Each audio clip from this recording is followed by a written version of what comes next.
झुकाकर तुम मुझसे क्षमा मांगोगे और मैं सर उठाकर तुम्हें क्षमा कर दूंगा।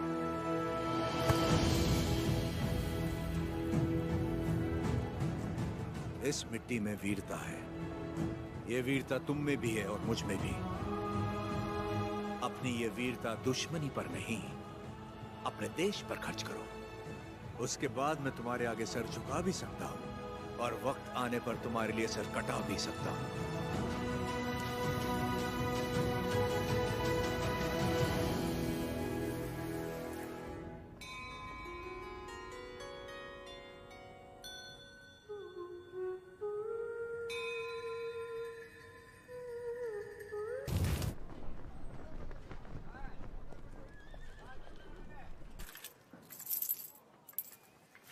क्यों रे, तेरा नरसिम्हा रेड्डी अंग्रेजों के खिलाफ बगावत करेगा?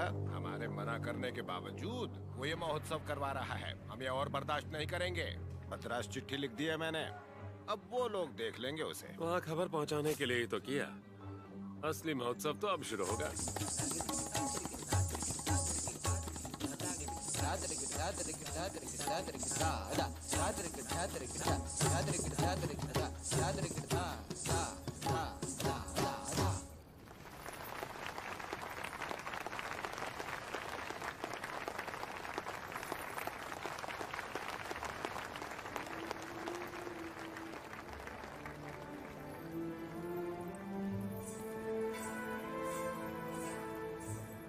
अद्भुत।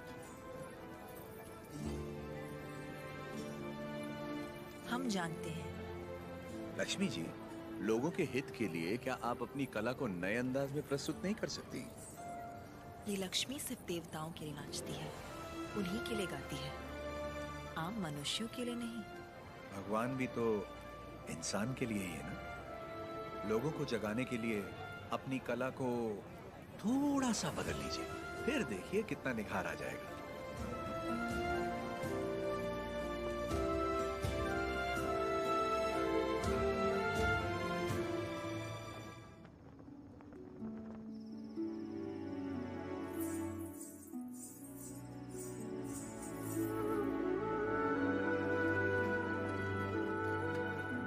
क्या हुआ? अभी भी उनके बारे में सोच रही है? पता नहीं, डरती हूँ मैं कहीं उनकी बातों में खो न जाऊं।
किसी ने जानबूझकर आग लगाई। कौन है वो नीच?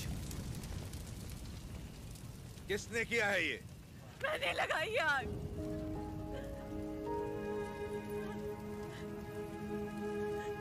मैंने लगाई। जिस घर में तुम दीप जलाती थी उसी घर को तुमने जला दिया? तो और क्या करती? कभी हम राजाओं की तरह रहते थे, अंग्रेज आए और इस भूमि को दरिद्र कर दिया। उसमें 2 साल हो गए हमें सूखे की मार सहते। किसी तरह हमने आधी अधूरी फसल उगाई, वो भी अंग्रेज लगान के तौर पर उठा ले गए। अब तक तो मैं किसी तरह बच्चों का पेट पालती रही, लेकिन अब मेरा बेटा चोरी पे उतर आया है।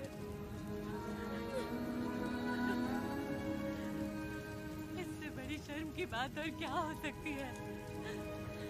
जो हाथ देने के लिए उठे थे उन्हीं को चोरी करता हुआ नहीं देख सकी मैं। मैंने सोचा अपमान के जीवन से सम्मान की मौत अच्छी है।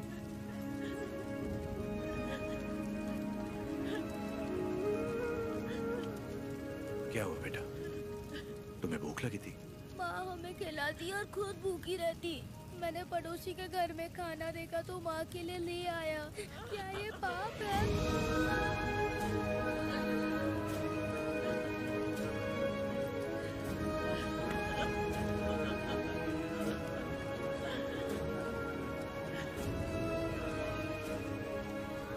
बड़े भैया, वियालावाड़ा और नौसम किले के गोदामों का अनाज बैलगाड़ियों में भर के ले आई।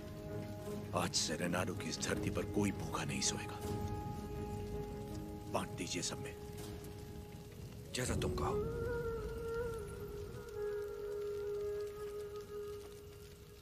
चोरी करना पाप होता है बेटा। चोरी मतलब?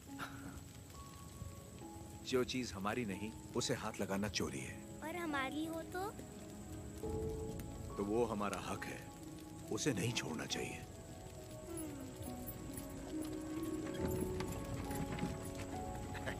रेड्डी जी, आपने मुझे बुलवाया? मैंने इस महीने की पेंशन भेज दी है। राघवाचारी, जब तक अच्छी फसल होती रही, ये लोग तुम्हें समय पर लगान दे रहे थे या नहीं? बिल्कुल दे रहे थे सरकार। तो जाकर अपने मालिकों से कह दो, सूखे में लगान नहीं मिलेगा। क्या कहा? ये कहा कि अगले साल भी लगान नहीं मिलेगा। मैं समझा नहीं। ना माने तो हम उनकी हड्डियों का हल बनाकर अपने खेत जोतेंगे और दुगना लगान चुका देंगे। आफत आ गई तो? आने दो, मुझे उसी दिन का इंतजार है।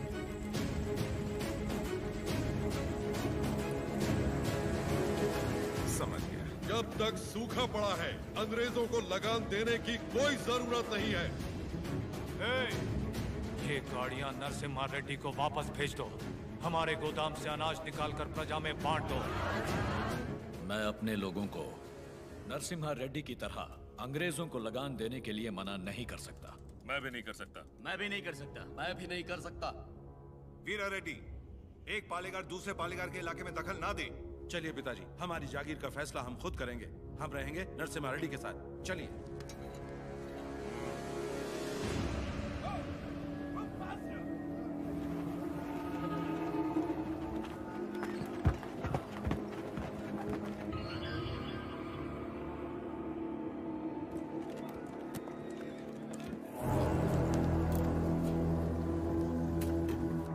मद्रास प्रेसिडेंसी एक साल में जितना टैक्स भरती है उसमें पूरा लंदन 25 साल तक बैठ के खा सकता है। ये दत्ता मंडलम से इतना कम टैक्स क्यों आया है? वहाँ से शुरू से टैक्स इकट्ठा करना मुश्किल रहा है सर। रीजन? रेनाडू की महिमा है सर। कहते हैं वह पैदा हुआ खरगोश भी चीते से लड़ जाता है। बात यह है कि वहाँ के पालेगार और प्रजा से परेशान होकर निजाम जी ने वो जमीन आपको सौंप दी है। तभी तो उसे दत्त मंडलम कहते हैं। वहाँ अक्सर सूखा पड़ता है लेकिन वो लोग किसी के आगे हाथ नहीं फैलाते। टैक्स तो वो देंगे लेकिन अपने मन का। जरूरत पड़ी तो उन सबको मार के टैक्स ले आओ। मार तो वो भी हमें सकते हैं।